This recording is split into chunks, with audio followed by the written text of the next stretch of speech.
A stray cat named Soot was doing something impossible. He wasn't protecting territory or a kitten from the neighborhood. He was curled protectively around a dying bobcat kitten. But this wasn't simple affection. His behavior was frantic, desperate, as if he understood something no one else could see. The spotted baby was fading fast, its cries growing weaker by the minute. Yet the black stray refused to leave, licking, nudging, guarding with a fierce devotion that defied every law of the wild. Why was this bobcat abandoned? And what drove a stray cat to protect him so fiercely? When the veterinarian ran the blood work, she fell silent with trembling hands. What she discovered would leave everyone in tears. Before we start, hit the like button and make sure to subscribe if you haven't, and hit that notification bell so that you won't miss any new stories. Natalie Miller considered her days to be a study in quiet observation. At 72, a widow for 5 years and a retired librarian for 10, her life in the high desert community of Prescott, Arizona, had settled into a predictable, gentle rhythm. Her mornings were for her xeriscape garden, her afternoons for reading, and her evenings for watching the sun paint the granite dells in strokes of apricot and violet. Her small stucco home backed onto a stretch of untamed chaparral, a wildland border that brought her both solace and a rotating cast of characters.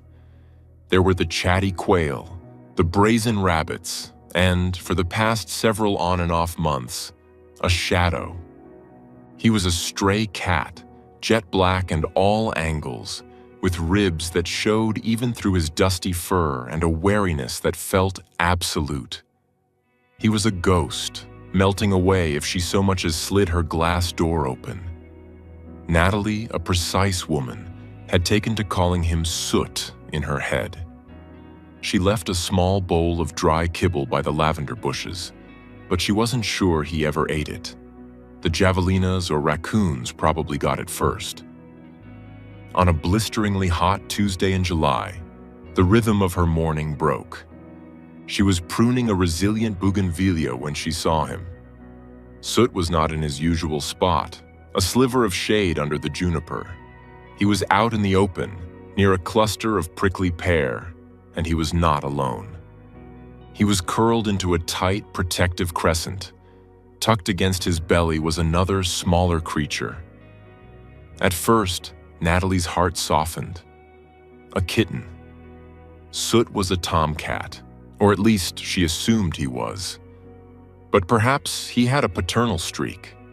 She smiled, reaching for the binoculars she kept by the door for birdwatching. She focused the lens. The smile vanished. The small creature was not a kitten. Not a house kitten. Its fur was a mottled tan and brown, covered in faint, inky spots. Its ears were too large, and even from 50 feet away, she could see the tiny, distinctive black tufts at their tips. Its tail was a mere stump. "Oh, dear Lord," she whispered, her hand tightening on the binoculars. It was a bobcat, a baby, and it was crying. It wasn't the strident yowl of a domestic kitten, but a weak, rasping chirp, a sound that barely carried on the dry air. Soot's behavior, which she had mistaken for affection, was something far more desperate. He was not just hugging the kitten, he was guarding it. He licked its head with a rough tongue, nudging it when it shivered, and his own head was on a constant, anxious swivel. A scrub jay that landed too close was met with a ferocious, silent hiss that sent it scattering. Natalie watched, her librarian's patience serving her well as the story unfolded. The bobcat kitten was not just small, it was sickly. Its eyes were gummy and half-closed. Its patchy fur clung to a frame that was nothing but twigs. It was, she realized with a cold dread, deeply dehydrated and starving. Soot, the stray who barely had enough for himself, was trying to mother a dying predator. Natalie's mind, usually so calm, raced. The first rule of the high desert was leave wildlife alone. Its mother was surely nearby. But as the minutes stretched into an hour, the sun climbing higher and beating down on the two small figures, that assumption felt increasingly wrong. The kitten's cries grew weaker, and Soot's ministrations became more frantic. He was fighting a losing battle, a tiny general with a single dying soldier. The kitten, she thought, wouldn't survive the afternoon. "I can't," she whispered to her hummingbird feeder. "I just can't." But she was already moving. She knew the rules, but she also knew the exceptions. This was an exception. She grabbed a thick garden towel, a mesh cat carrier, and, on a desperate hunch, a can of a high-dollar tuna in oil she kept for the occasional casserole. Her approach was slow. Soot saw her coming and went rigid. A low, warning growl rumbled in his chest, a sound far too big for his skeletal frame. "It's okay," Natalie said softly, her voice a low murmur. "It's okay, brave boy. I see you're helping." She was 20 feet away. Soot's green eyes were blazing with a mixture of terror and defiance. The bobcat kitten mewled, a sound so faint it was like a breath. Natalie stopped. She couldn't get near the kitten without going through the cat. "All right," she sighed. "Plan B." She popped the lid on the tuna. The scent, oily, fishy, and overwhelmingly rich, hit the hot air. Soot's growl hitched. His head snapped toward the smell. He was starving. Natalie could see the violent conflict in his body. His duty was to the kitten, but his own survival was screaming at him. She placed the open can on a flat rock, a good 10 feet away from the bobcat. Then she backed up. Soot's gaze flickered. The kitten, the tuna, the woman. He was just a cat, after all. He took one hesitant step toward the food, then another. He was a black slash of hunger moving in slow motion. When he finally reached the can and plunged his head in, Natalie moved. She was not as fast as she used to be, but she was deliberate. In 3 long strides, she was at the prickly pear. She scooped up the bobcat kitten with the towel. It was terrifying. The kitten was lighter than a bundle of dry leaves, and its body was terrifyingly hot. It was burning up. A scream ripped through the air. It was not the kitten. It was Soot. He had abandoned the tuna, his eyes wide with betrayal and rage. He launched himself at her, a 30-mile-an-hour streak of fury. He hit her shins, claws extended, but he was so light that it was more of a desperate scramble than an attack. "I'm sorry! I'm sorry!" Natalie cried, fumbling with the carrier latch. She got the kitten inside and slammed the door. She half ran, half stumbled to her car, her heart hammering against her ribs. Soot was right behind her, yowling, swiping at her ankles, a loyal, frantic, heartbroken guardian. She threw the carrier into the passenger seat and jumped into the driver's side, pulling the door shut just as the black cat leaped at the window. She was shaking so hard she could barely put the key in the ignition. She called the first number she could think of. County Animal Control. "Animal Control, this is Mark. I have a bobcat kitten," Natalie panted, her voice high with adrenaline. "It's sick. It's dying. And a stray cat he's very upset. Ma'am, where are you?" Mark's voice was professional, calm. "Are you near the animal? You should not. I have it. "I have it in my car," she said. "It's in a carrier. It's dehydrated. It needs help. The stray cat." He was hugging it. There was a pause. "Ma'am, a stray cat? Hugging a bobcat? He's chasing my car," she cried, and it was true.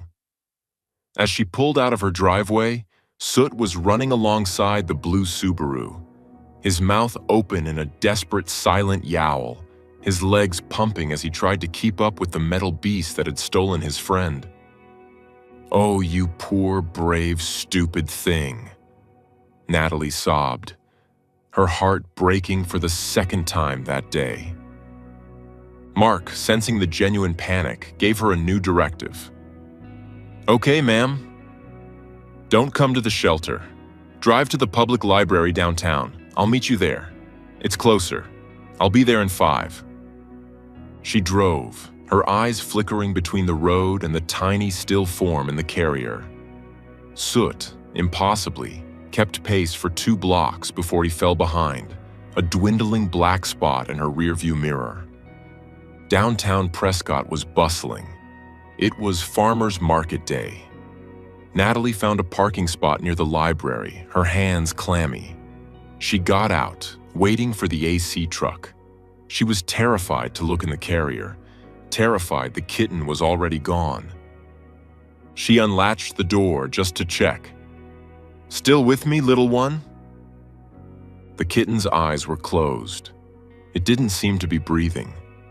No. A teenager on a skateboard shot past too close, his wheel hitting a pebble. The clatter made Natalie jump. She stumbled back, hitting the car door.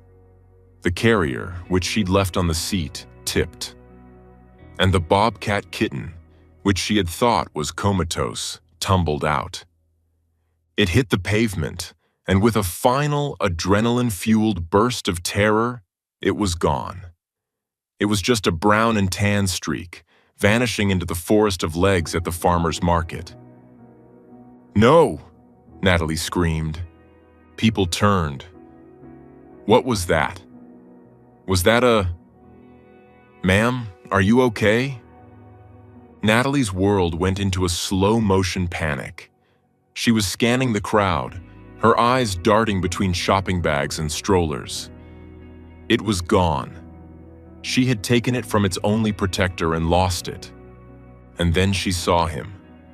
Like a shot, a black missile streaked from an alleyway. It was Soot. He had followed her. He had run or cut through yards for over a mile. He ignored the people, the dogs, the noise. His eyes were locked. He darted past a produce stand, skidded on the pavement, and vanished under a large, parked Ford F-150.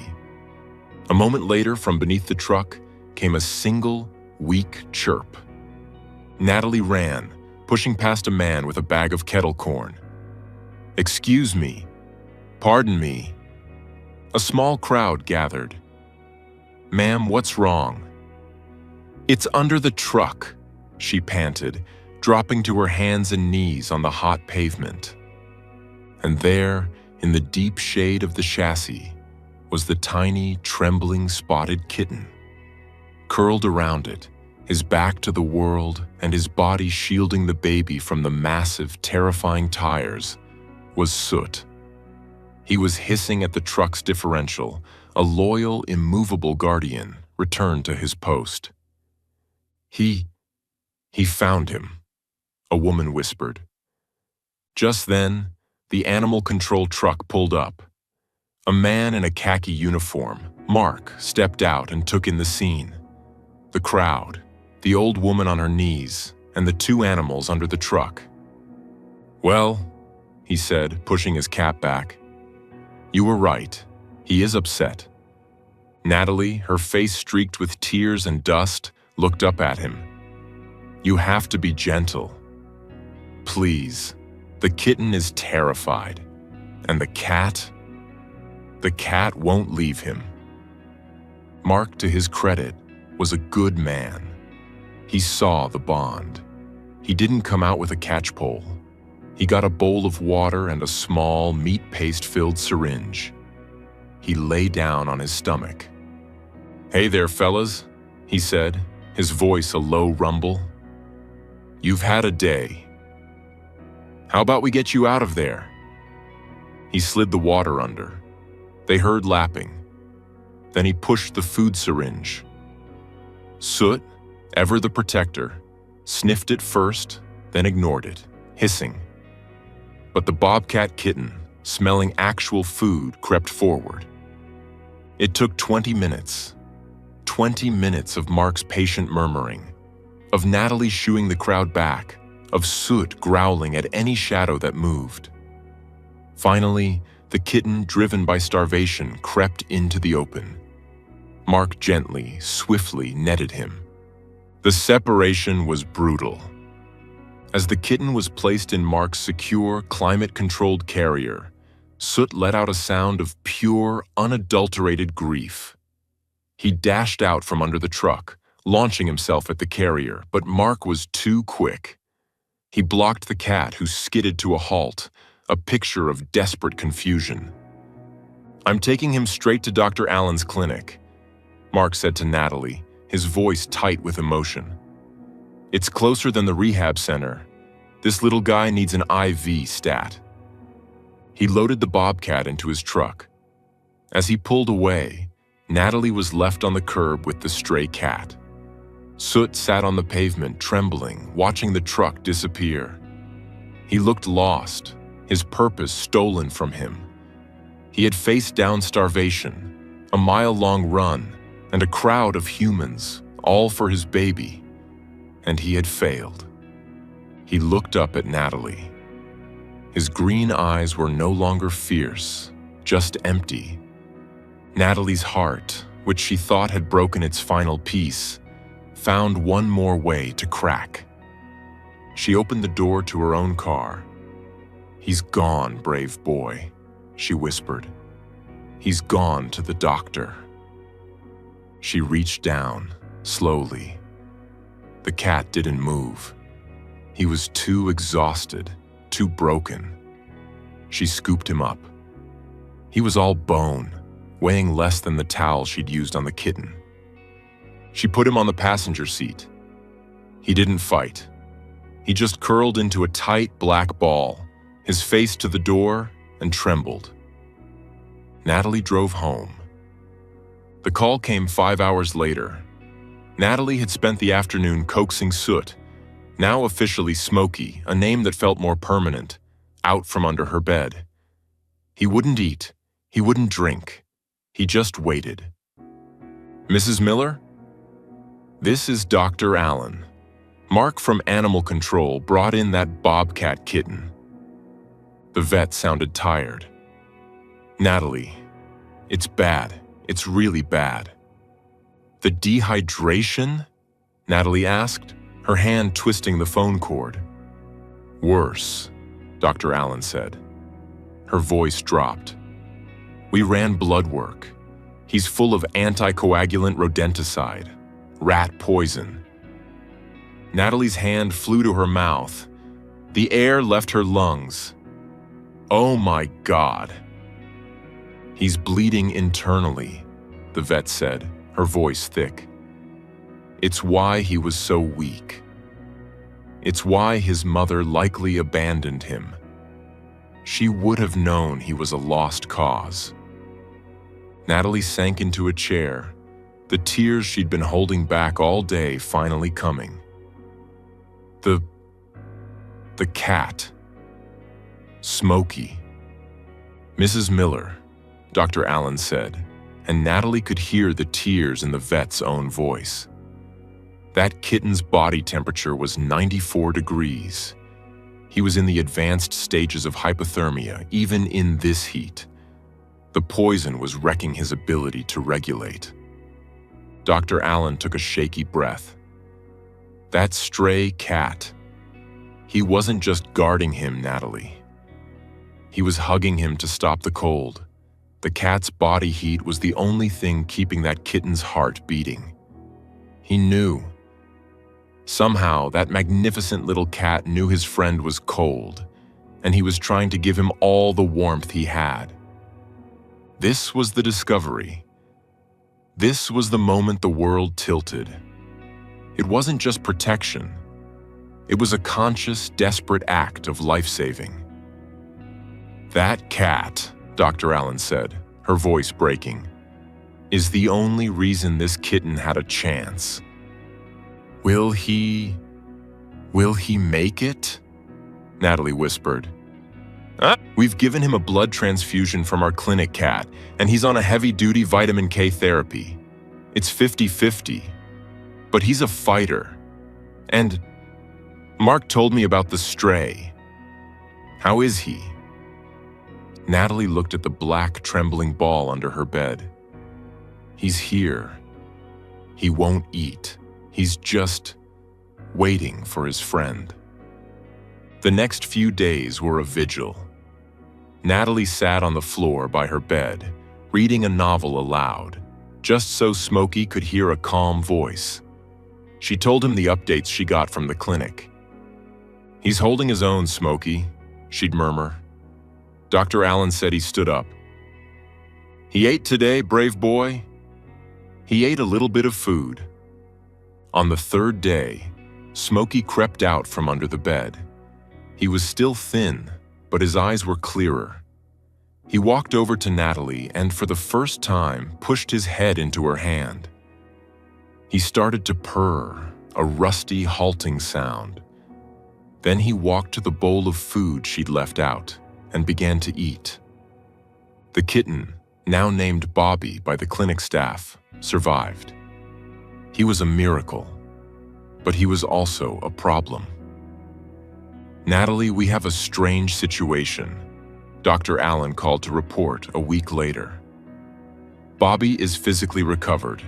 The poison is gone, but he's depressed, he's listless, he won't play, he just lies in his cage. He's not responding to the rehabbers, and he's a wild animal. If he doesn't get his spirit back, he won't be a candidate for release." She paused. How's your cat?"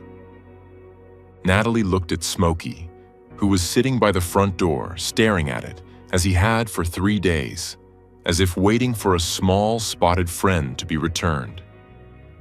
He's waiting," Natalie said, her heart aching. "This is crazy," Dr. Allen said, "but I've heard of this. At sanctuaries. They're bonded, deeply. They're grieving for each other." That was when Natalie Miller, the quiet librarian, became a woman on a mission. She got on the phone. She called every wildlife sanctuary in Arizona, then in New Mexico and Utah. She explained the whole story. The poison, the hug, the chase, the dual species, life-saving bond. Most politely declined. "We aren't equipped for domestic animals, ma'am." But then she called a renowned center outside of Scottsdale.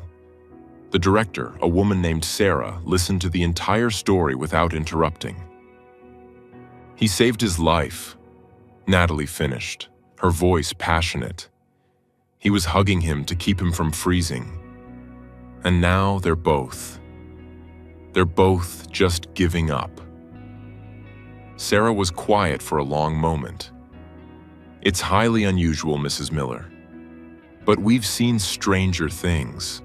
We have a Bobcat rehab program. And if this domestic cat, Smokey, is healthy, neutered, and can pass a health screening, and if his presence helps the Bobcat's rehabilitation, we will take them both." The reunion was staged in a quiet, quarantined enclosure at the sanctuary. Natalie, Dr. Allen, and Sarah were the only ones present. Natalie carried Smokey in a proper carrier. He'd been neutered and vaccinated, and he hated the car. Dr. Allen brought Bobby in his own carrier. He was bigger than Natalie remembered, but he looked dull, his spotted coat lacking luster. They set the two carriers 10 feet apart. They opened Smokey's door first. He crept out, low to the ground, sniffing the strange new dirt smell. He looked at the humans, his eyes wary. Then, from the other carrier, came a low, rasping chirp. Smokey froze. He chirped back, a short, questioning sound that Natalie had never heard before. Sarah, moving slowly, unlatched Bobby's carrier. The little bobcat stumbled out. He looked around, confused. He saw Smokey. He let out a cry, and this time it wasn't weak. It was a full-throated, desperate call. He stumbled, ran toward the black cat. Smokey ran toward him. They met in the middle. There was no hesitation. Smokey didn't just sniff. He headbutted the bobcat kitten, then shoved his body against him, curling around him, and began to purr like a chainsaw. He started bathing Bobby's head, licking his tufted ears. And Bobby, for the first time since his rescue, shoved his face into Smokey's black fur, his stumpy tail vibrating, and began to purr back. The three women stood there, tears streaming down their faces, making no sound. "Well," Sarah finally said, wiping her eyes on her sleeve, "I guess that settles that. Welcome home, boys." Natalie became a weekend volunteer at the sanctuary. She made the long drive every Saturday, her car filled with donations. It was her visitation day. She would watch them in their large, natural enclosure, built to help Bobby learn the skills he'd need. As the months turned into a year, Bobby grew. He was no longer a sickly kitten, but a magnificent, healthy young bobcat. He was sleek, powerful, and wild, learning to pounce and climb from the rehabbers. But he was deemed non-releasable. His early trauma and his deep imprinting on his feline savior meant he would never be truly wild. It didn't matter. He had a home. And sunning himself on a high-up rock right next to the bobcat was Smokey. He was no longer skeletal. He was a sleek, handsome black cat, his fur glossy, his green eyes bright. He was, for all intents and purposes, the bobcat's companion, mentor, and, on occasion, his pillow. Visitors to the sanctuary would often stop at the enclosure, baffled. They would see the beautiful, wild bobcat, and then, right beside him, a common house cat. They'd watch, mesmerized, as the bobcat would gently groom the black cat's head, and the black cat would, in turn, nudge the bobcat's chin. It was, as Sarah had said, unusual. But to Natalie, who watched them from the shade of a mesquite tree, it was the most logical thing in the world. It wasn't just a cat saving a kitten. It was two lost souls, a shadow and a spot, who had been cold and dying. And in the face of death, they had found each other and chosen to be warm together.